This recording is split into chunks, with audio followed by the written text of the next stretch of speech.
Right behind me, we have a twin turbo R8. Came in for some stance package. What is this guy thinking, bro? Gonna go off-roading or something?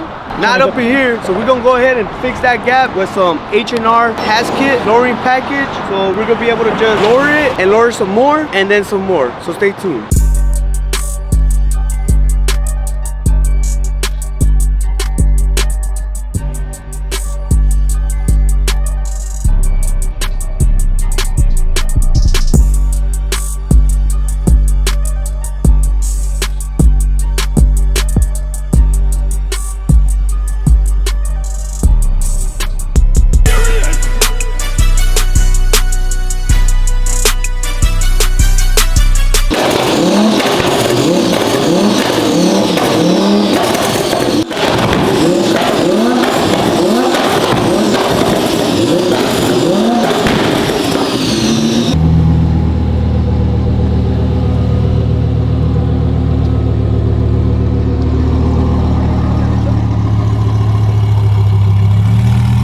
So we just pulled up to Dandyhats' house. We came to drop off his Audi R8 making 1500 horsepower. So as you guys know, he brought it to us to install the coilovers, wheels, and tires. Everything checked out. Everything looks good. We're about to see if hopefully he likes it. What is that?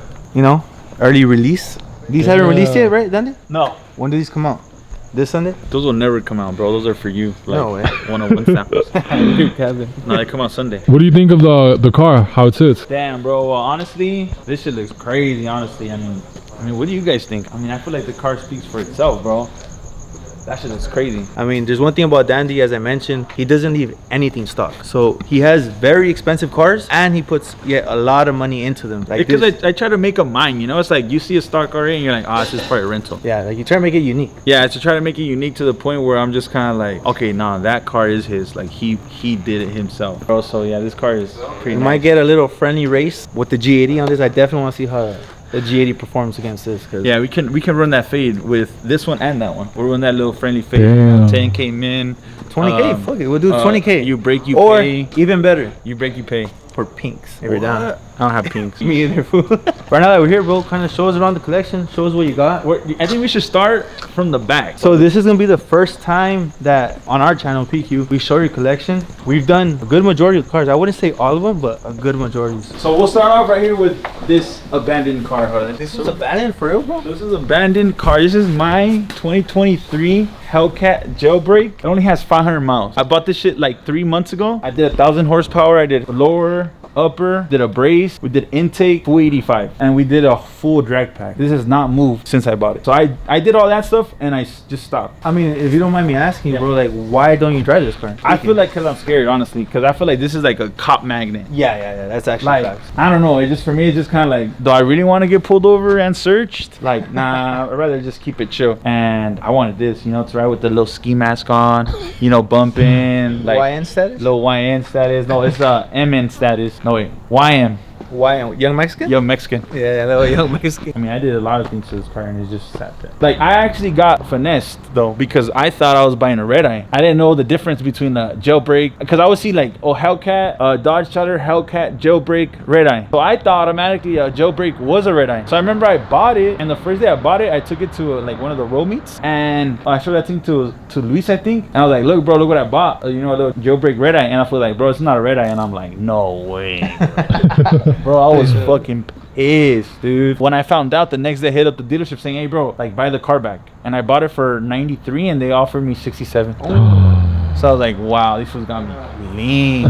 There's no shot. And one day you lost One how much day, money? yeah. $30,000. Yeah, one day. So this is my 2022 GTR Nismo. No, I'm just kidding, not a Nismo. I wish it was a Nismo, but it's just a premium. This is probably the second car that I don't use the most. They did full bolt-ons, 91 tune, and they did rims on it. But I do want to take it to like 1,000 horsepower and put BELAKS on it too. So wait for that. I want to do that. Once I get all these other cars out the way, this is going to be like the next project car. This GTR gets more thumbs up and likes than any of these other cars, honestly, bro. Like, you pull up in this and you with little morrillos, yeah, with kids, with, you know, with people that are into cars. Car is like kind of iconic. Everybody knows a GTR. Wherever you go, the little kids go crazy over it. Yeah, so like this car gets more attention than a Lambo does, honestly. Yeah, from a car person perspective. Yeah. So then we go to this car right here. This car is a special car. The reason why I got this car first first of all, let me tell you guys, because of him, because of their bad influence of them. That's why I bought this car, because this was like, hey fool, you know, you should get an M3 because that's the best platform. It's the trust me fool, and trust me this. And I was like, all right, bro. This car literally has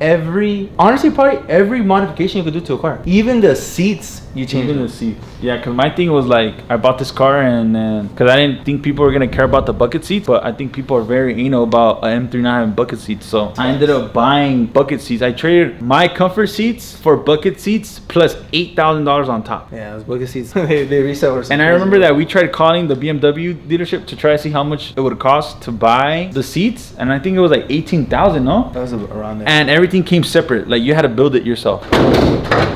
So this car I do drive sometimes. Like this car, I like to drive, I like to cruise, but I'm also scared to drive it too because, you know, I don't want to get put over by the cops and then get state refed. So I try not to drive it that much, but when I do drive it, like, it's sick, man. Like, we did this color too, like this color. This color is so hard, bro. Dandy actually beat us to this color. We wanted it. Like, this color was, I don't know, I just picked it. I think I was gonna go matte black again, or sand black, because I remember when we did sand and black, it looked crazy. Bro, that shit looks so sick. And then I remember seeing a M3 on Instagram, and it had like a blue, and I'm like, fuck, let's do the blue. Let's do the blue. And we did this one, and everyone ended up liking it, me too. Bro, this color looks fucking nice. Okay, so for those who don't know, we have single turbo kit. Put some light on that. So we have a single turbo kit. We have a billet manifold. We have a built 3.0 engine.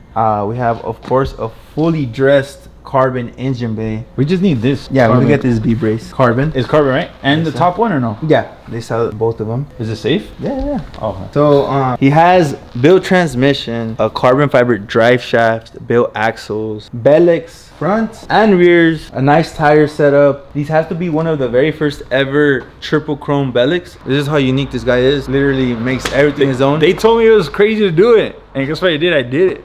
And that's triple chrome inner barrel as well. So it's like, it's not just like what you could see. It's like everything. The carbon fiber side skirts, diffuser. They have a carbon fiber trunk. Probably my most modified car that I have. This shit only has 5,131 miles. You know, we did the carbon buckets. We did the carbon fiber steering wheel. And we did like the center rest. That's everything we've done to this car, bro. It's just amazing.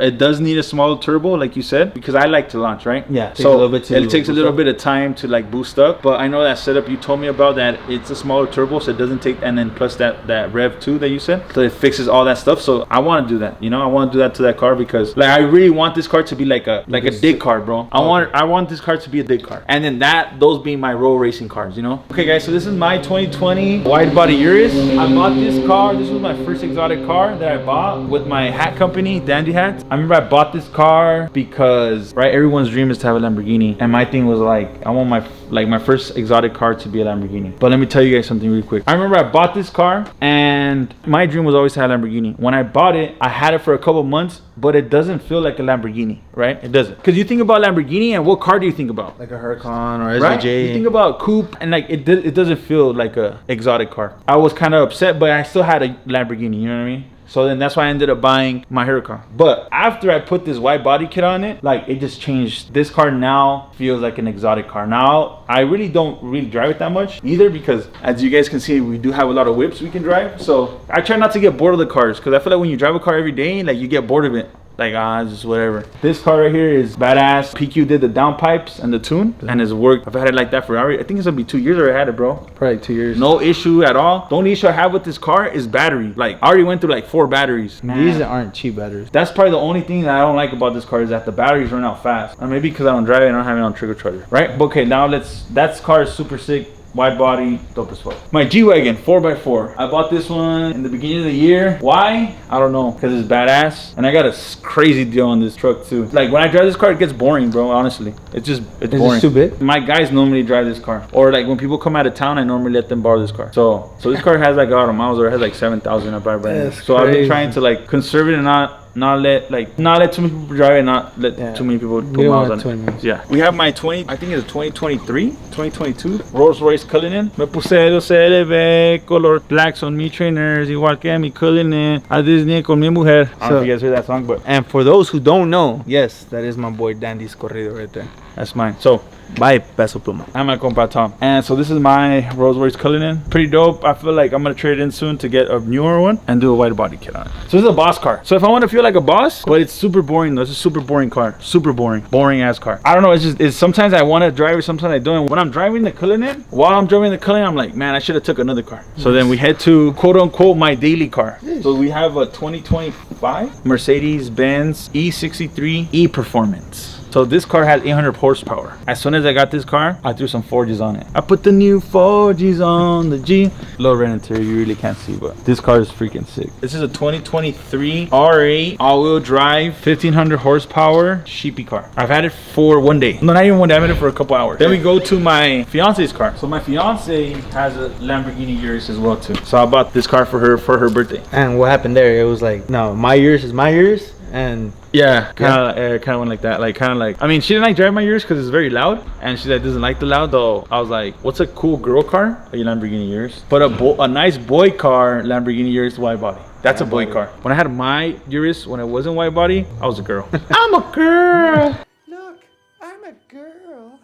So now let's go to this car right here. This is, yeah, right, fully modified by PQ Performance. Fully built. So you might want to tell them like what you did. The rundown on this one. This one, we start off by doing a full carbon fiber kit. We did BBS wheels, tires. We did a suspension as well. We did a downpipes, exhaust, custom tune, and suspension. We lowered it. So yeah, the way this car sits right now is literally like we've done everything to it. I take this car anywhere and everyone's like, damn, car's sick. Like the outside to the inside, the outside is the best thing about this car. The inside is kind of like, I mean, it's not super fast, but if you want to go fast, like it's there. So that's what I like about this car. It's not the fastest car, but like some fool pulls up next to you in a little like Honda SI and he wants to prove something, you give him the work, or something he gives you the work. But normally I give him the work most of the time. So yeah, so this is the McLaren 2020. I just purchased this about 2-3 weeks ago. This is a 2024 Revuelto, Lamborghini Revuelto. Today I drove it, so this is my first time like actually driving it since I've had it, because it's crazy too. Like I have all these cars, but then I'm kind of lazy to drive one of these cars because it's kind of like it gets a lot of attention. Like, you know, people follow me, and like sometimes I just want to be like, I just want to go to work and come back. So, but today I'm like, I'm gonna drive it. So I drove it today, and this car's fast. It's very spacious inside for like a big boy, like, you know, me and you. Like we would be able to go on a date together a gusto. Okay. So this car is a very cool car, purple. I want to wrap it black, but everyone tells me not to. Bro, this fucking color is insane. I would not touch it. I would not touch this color. But today I got pulled over, and I told the cop, like, why'd you pull me over? He's like, because you're driving a purple Lamborghini. No way. I swear, bro. Was he trying to con you, or? Nah, I mean, I don't know. No, he said, like, you know, shout out to that cop that pulled me over. He's like, I like to see like young people, like, you know, doing it and like. So. So now we get to like the holy grail, the #1 car, my dream car, your dream car, his dream car, my neighbor's dream car, my grandma's dream car. We get to the best car, I feel like, ever. The SVJ effect. Everybody knows this car. This car is badass. Everybody knows the SVJ. This car, I like this car way better than this car. I like this car way better than any other car. This is my bread and butter. I don't want to drive it. I don't want to put miles on it. I just want to come out here and look at it and go back inside and watch videos on it. Damn, I really got this fucking SVJ. Yeah, bro, and it's just like, it's crazy to have this car next to this car, next to that car. Damn, this right here, like a little picture right here for the gram. I'm saving it.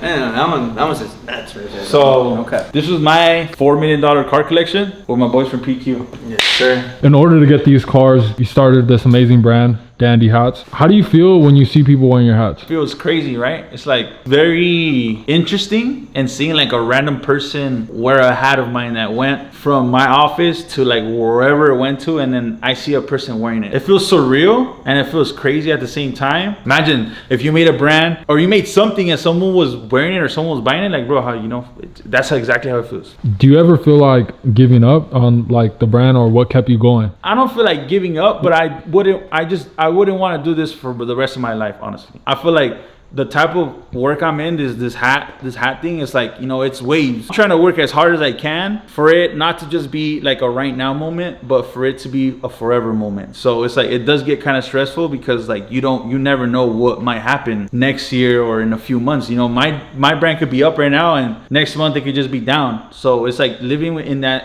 insecurity of not knowing what's gonna happen. That's what's kind of not fun about what I do. What's the best advice you've ever received? I feel like that's very stuck into my head was always focus on what you're good at and hire people that are good at what you're looking for. So I feel like that's been like a big thing to me, is like I focus on what I'm good at and I hire people to do things that I'm not good at. So I feel like that's a good thing for you guys, that you guys have a business. Like, don't be so close. Like hire people. Even if you take a pay cut, but you're hiring people, it'll make you grow. So do that. Are you scared of failure? Oh yes, that thing keeps me up at night, every night. Like, and where I'm at, I don't know how long I'm gonna last. Like I don't know how long this is gonna like last, this dandy hat thing, but I'm working hard to make it last for a long time. My thing is like, I look at this longevity and not like how much money I can make right now, because right now I can make a lot more money than I'm making right now, but I decide not to, so I can make money for a longer period of time instead of making all the money right now. Have you failed before? Oh yeah, I failed a lot of times. I failed when I was in kindergarten. I failed when I was in 5th grade. I failed when I was in 7th grade. I failed. I feel like it's kind of like, I feel like it's too like, I don't feel like no one really fails. I feel like it's not a fail, but it's like you just messed up. I feel like you fail like if it's something very bad like that happened. Like if I failed at Dandy Hats, like that would be like a big fail. I would understand that being a fail, but I wouldn't like say that I failed in any way, because I am where I'm at, because I haven't failed. I've done errors that I've done, but I've never failed, because if I had failed before, I don't feel like I would be here right now. What are the lessons that you've learned through like those errors? I really don't make a lot of errors, but I do see other people make errors that I try not to make. So that's why I feel like I don't make that many errors, because I kind of peep what everyone's doing, and whatever they're doing wrong, I try not to do. So I feel like that's how I kind of like, from learning from other people. If you could give your younger self one piece of advice, what would it be? I feel like don't rush it. I feel like it's gonna come to you. You know, a lot of people try to push it on you. Like I remember when I was living with my parents, like, mijo, you have to do something for yourself. Mijo, you have to do this. Mijo, you have to do that. They would tell me, mijo, don't go out. Mijo, don't waste your money. And then I would go hang out with Adrian and go waste the freaking $500 I just made. I would go waste it on a bottle. Just be patient, and like, you are gonna get tired of where you're at, and when you get tired of where you're at, that's when you're gonna make a change. No matter if your mom tells you every day, oh, this, that, like, until you get tired of it, that's when you're gonna change. What was the vision behind the Canelo collab? Did he have input in the design, or did you create something that represented him? So I feel like when it comes to a collab with like someone like that, that's very busy, like we know that he's gonna have a fight, like everything comes down to us, and I try to make it the most easiest thing they have ever done. So I normally take care of everything, and I just present them what I have, my idea, and normally 9 times out of 10 they agree with it, and that's how we run it. Is there a PQ collab in the future? Yes, I've been promising my boy from PQ a collab for a long time. It just hasn't happened yet, because it has not aligned yet, but I'm pretty sure when it does happen, like, it's gonna be the right time. But it is coming. When? I don't know, but before I do anything with anyone in the car community, the first people is gonna be PQ, 100%. Thank you so much.